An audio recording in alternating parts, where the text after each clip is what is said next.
Hey guys, it's your girl Kizzy Rock, and yes, Kizzy Rock is my birth given name.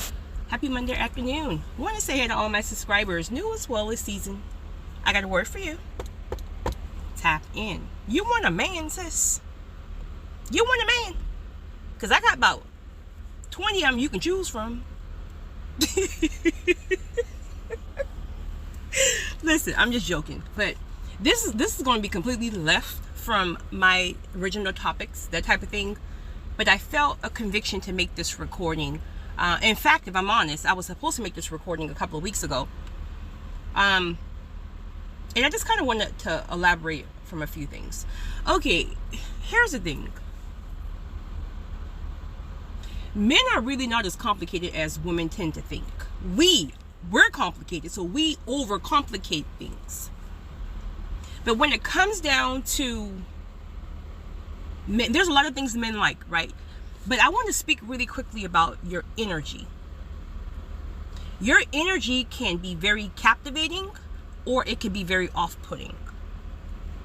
And what a lot of people don't realize is that when you're in that off-putting energy, you are really still walking around in hurt, pain, trauma, defense, right? So a lot of the times when you hear men speak about masculine woman, it's really not equivalent to a strong woman. A strong woman and a masculine woman is two completely separate things. A masculine woman has that raw, just like a dude, seriously. And I know you know some of these people, you probably see them on TV, right? They have that raw, like a dude. I mean, if he wanted a dude, I'm sure he would go find a dude. I don't know if that's...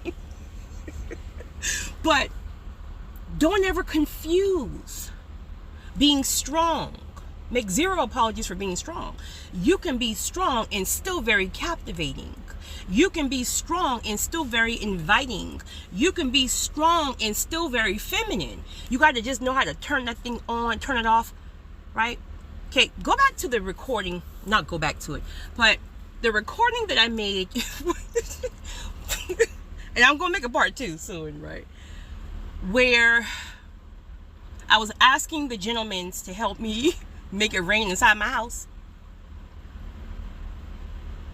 If you notice their disposition, their energy, you will also notice how before I even asked them, I built them up, right? I said, you look to be a very well-adjusted gentleman, right? I'm sure you would have my answer. I believe in you, that type. You got to build men up, not tear them down. And I can hear some women screaming now, well, they deserve it. Well, maybe the kind you're choosing. And truth of the matter is, he don't even deserve that man. You have a choice to walk away and just leave him in his foolishness until God maybe taps him one day and get him on the right path. Or if he ever chooses to, if he doesn't, that's cool. But that's not a part of your life. So it's about who are you entertaining? And then what is the energy that you're putting out? So sometimes we're walking around with this is almost like a look. I see it a lot. Now, this is not me. I'm the opposite. I have to work on, at times, I have to work on not being so overly friendly. I'm just a friendly person. I'm a bubbly personality. I'm a people's person. I love on people. I'm going to lean on you. I'm going to like, I'm just that person, but I have to remind myself at certain times, right? But I'm speaking about the people who walk around, their faces ball up.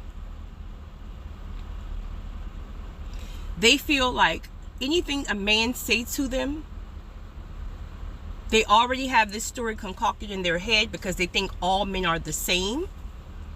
And before the man can even try to smile at you or say, hey, how are you doing, to try to even initiate a conversation, honey, you done bite the man's head off. What do you want?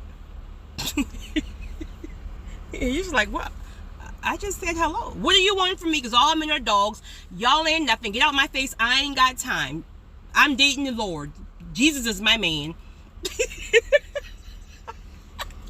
And the man is just like, Ooh, thank you, Jesus. You saved me from a woo, right? And that could have been your whole husband. Your energy can truly, truly captivate people. If you are light, if you are fun, if you are bubbly, but that takes you to heal, if all caps, if you've been wounded in any way. These could be childhood traumas where you've built up defense mechanism, and you have this, you literally have this guard around you, like nobody's ever getting in, right? Nobody's ever getting in. Can't even trust mom and daddy. Can't trust mom and mama. My uncle molested me. This happened. I'm going to put this block up where absolutely nobody can get in. And then you're saying you can't find a man. Men, child, I can't get away from men. Men are out here. Might just be where you're going or where you're looking, right? Your environment is crucial. So what environments are you putting yourself in? Are you going to $2 Tuesdays? What environments are you putting yourself in? If you want to meet quality people, upskilled people, leveled up people, you got to go to leveled up environments. You can't find leveled up people in $2 Tuesdays. I like a good $2. Let me just tell you now. I mean, no, you're not. I'm trying to make a point here, right? I'm not judging anybody. You're trying to make a point here. But I was in Whole Food, right? Like I said a few minutes ago. I think I said I was in Whole Food. So it was this gentleman. He hadn't seen me yet. I saw him first. Very, very attractive guy. Very attractive guy. Very well put together. And he was walking by, but there was a young lady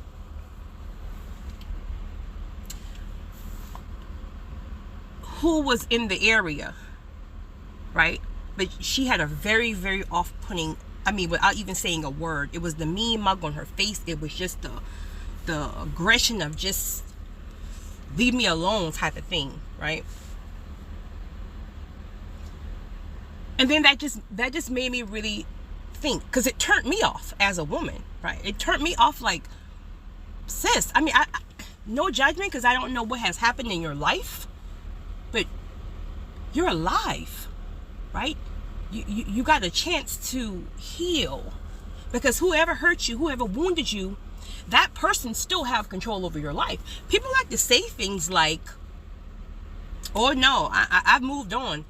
They don't run me anymore. They don't do well. If you're still refusing to heal and really put the work, all caps, because it's work, the work in to really heal that broken, wounded heart of yours, that ex is still controlling your life. And he or she may have already went on with theirs, and they're still controlling your life. The best revenge is to level up. The best revenge is to move forward and get everything that God has for you. Because do you know what your ex will have to feel and deal with once God level your life up and they got to sit back from afar with the mud duck he cheated on you with? Do you know the regrets they have to deal with? Yes, sir, if you're listening.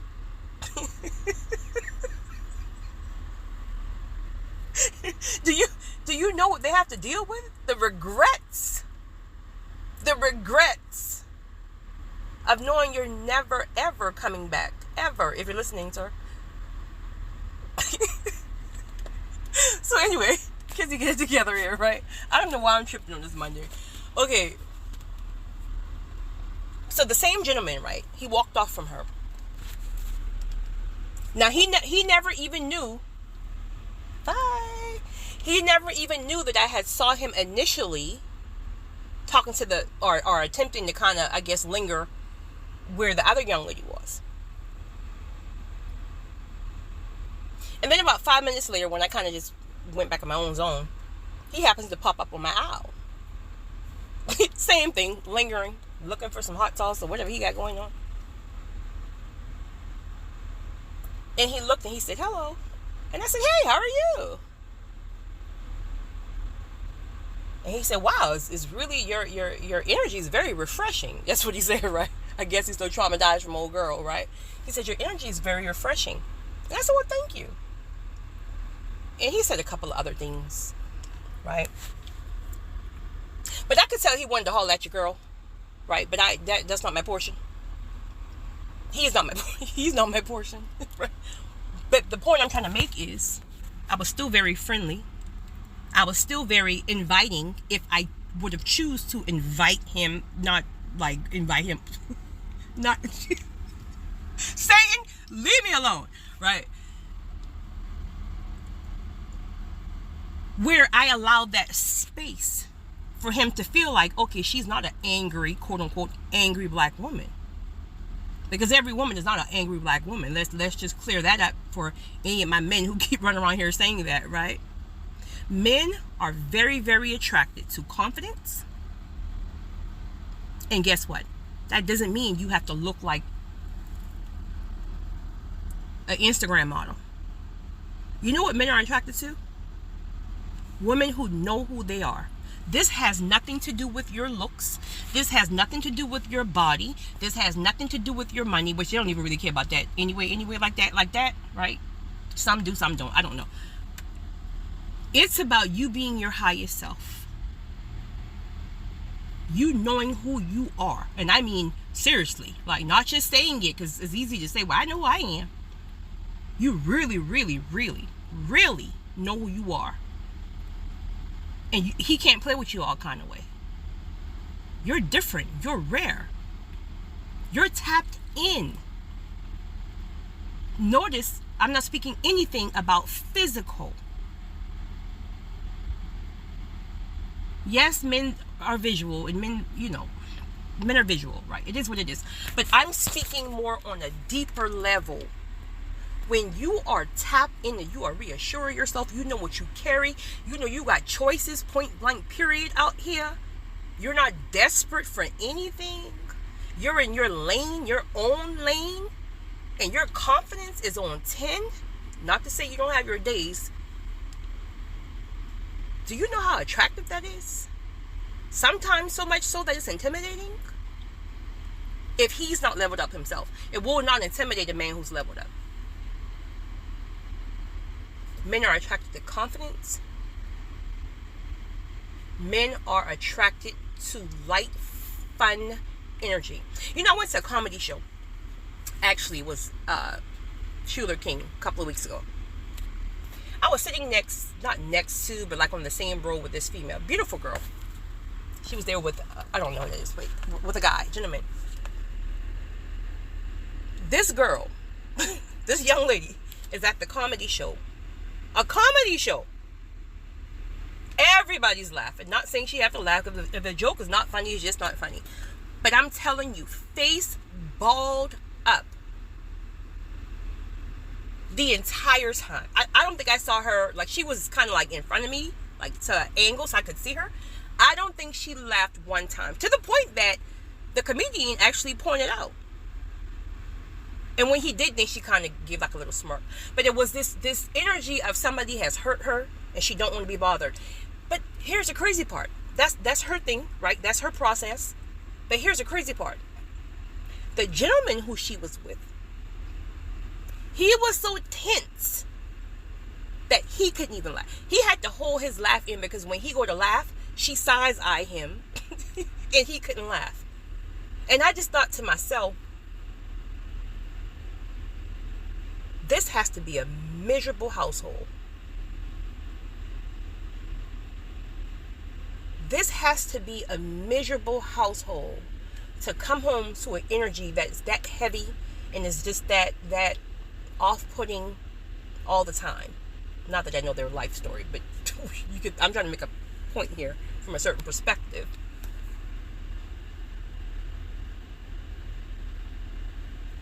You don't have to be serious all the time.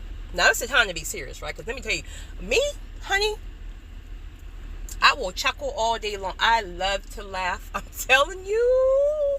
If you don't know that by now, I love to laugh. But when it's time to turn that thing off, it's going off, right? So you got to know how to maneuver. But you can't walk around in hurt and anger all day. And then you're the same one who's side-eyeing your sister who's decided to heal. And who's not walking around with that depressing energy. But instead, you want to side, oh, she thinks she all that. No, you think that. You think she thinks that. That's not what she's thinking. But that energy and that hate that you're spewing out, take that same energy and reverse it back to you and decide to put yourself in an intentional healing season. I'm not dating anybody until I heal, until I find out what's causing these triggers, until I go back to the roots of my childhood to figure out, why do I feel like I desperately need a man? Why do I keep attracting the same type of man? Why am I putting up with the same type of behaviors when I got choices out here? So I can sing all day long about the no good man, but why do I keep attracting them? Because all men aren't dogs, let me just tell you. So what is it about you? No deflecting. What is it about you that keeps putting up with that kind of behavior?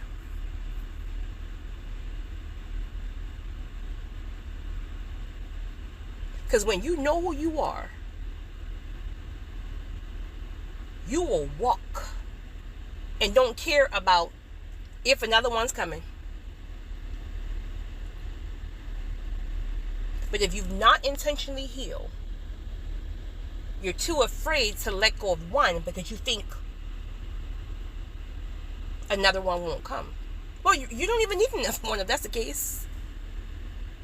You got to heal. You got to put the work in. You got to let God level you up. That's a whole process. You can't go from one relationship or one marriage and jump into the next one 30 days later. There's some stuff there. Unless you left because they did something crazy and you've already worked on yourself prior and you're not the issue here because you walked. You didn't stay and tolerate that nonsense. You walked.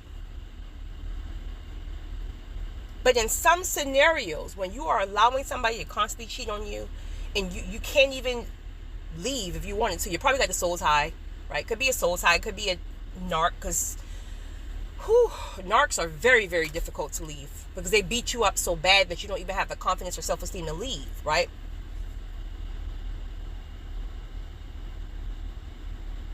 But we can't keep, this is going all the way left because, honey, I started this thing here talking about smiling and being, having a certain energy about yourself and being confident. That's something that really attracts men. But obviously somebody's dealing with a situation where, God must be done impressing on you that it's time to leave or whatever. Some of them situations you can't do it on your own. Especially with narcs. That's a whole situation where God is going to have to guide you. I'm talking about guide you. And he's not going to make you, but you're going to have to be obedient to what he's asking you to do. If he says change your number, if you got to be in them people office changing that number, crying and falling out at the same time because you don't want to do it, you better get in that office. Because when God starts really working on you and telling you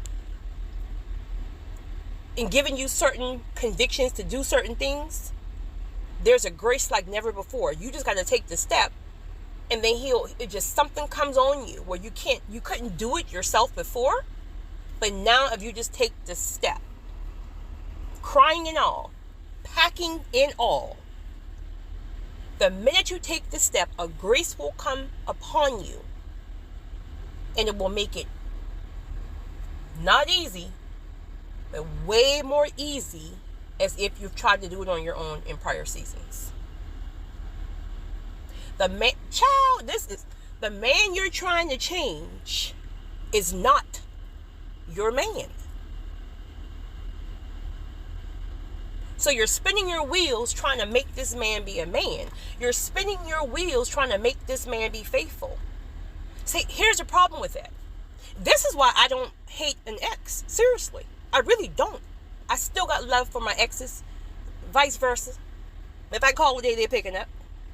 Ain't nothing happening, sir, if you're listening. I'm just staying here, right? You have to respect everybody's process. Even if you don't agree with it, you got to respect that everybody has a different process. And there's nothing you can do to make people open their eyes before the time. Think back on all the times where you may have had people telling you about God, or just, and you were just blind at the time. You're just doing your thing. You heard them, but you didn't hear them. Where all that stuff that they said to you, now it's coming back like an aha moment. Like, I remember when they said, the peace of God is all you need. When they told you that, honey, you don't want to hear that, because it didn't make sense. So, if it didn't make sense to you then, how are you trying to make them receive it before time?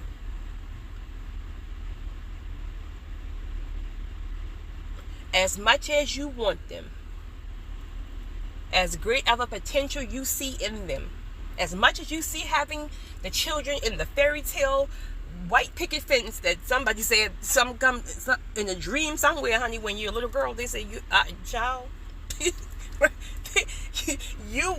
you see all that. You've created this narrative of this family, but you got the wrong characters. Ooh, that was good. You got the wrong character. He's a character, but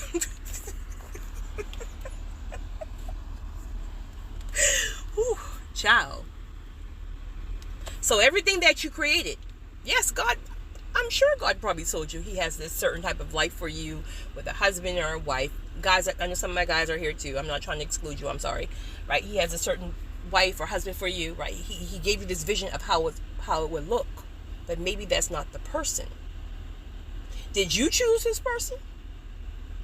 Because if we want to keep it real, all the way real, the majority of the time, if not all, I'm sure it's not all, that first person that you pick, like that person who you've probably been with for a long time, and that you're straight crazy, God was not in that fool. God did not help you pick that fool. That was all you did. And that's why nothing never happened when you try to change him, because God was never in that. Now, granted, if God, all caps, if God picked the person for you, then, you still got to trust God's timing. It doesn't mean that it's not going to work. It's just that sometimes you got to leave. I've seen situations. Now, I'm just going to keep it real, right? I'll never say never to anything in life, because I'm not God. I'm just not with the backtracking, personally. But I've seen situations where two people were separated, and God had to work on each person individually. Because sometimes it's hard for God to work on you when you're codependent on somebody, right? But God has to work on each person independently, and he brought it back together, and it was more beautiful than ever. So every situation is different. But if it's somebody that you know God had no part in that foolishness,